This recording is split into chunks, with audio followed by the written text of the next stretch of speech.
Okay, so I wanted to start this series here because I get a lot of questions all the time about what are my top tips for shooting street photography? What are my approaches? What kind of cameras do I use? What is just my overall feeling about when I hit the streets and what I look for, and some of the tips that I've, kind of developed over the years of doing street photography. So I want to break this up. I'm going to do 10. I'm going to have a couple bonuses for you guys, but I don't want to make a video that's so long that I can't grab your attention and you guys fall off. That could be sometimes my issue because I like to ramble on and on and on. So I'm going to try not to do that. It's very hard for me. I'm going to try my best.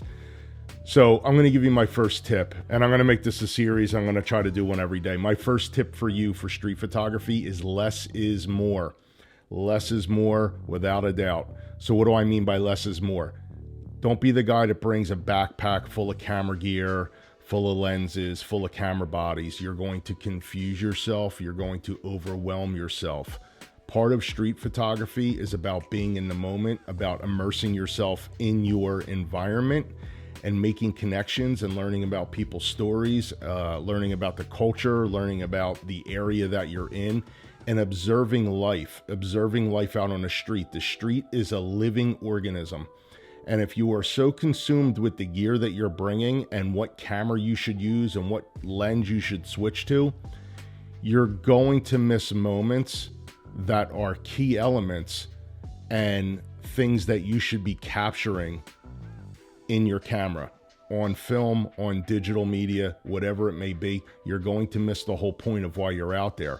So I wouldn't focus so much on gear. I wouldn't focus so much on, making sure that you have every single thing. I would focus on bringing one camera, one lens, one focal length, whatever it may be. If you're a prime shooter, if you're a telephoto shooter, however your work is delivered, whatever it may be, then just use that. But go out there and enjoy yourself, have a good time, take the pressure off of yourself of trying to decide between different focal lengths, and just work the scene with what you have. Work the scene with one camera, with one lens, and see what you can compose, see what you can come up with.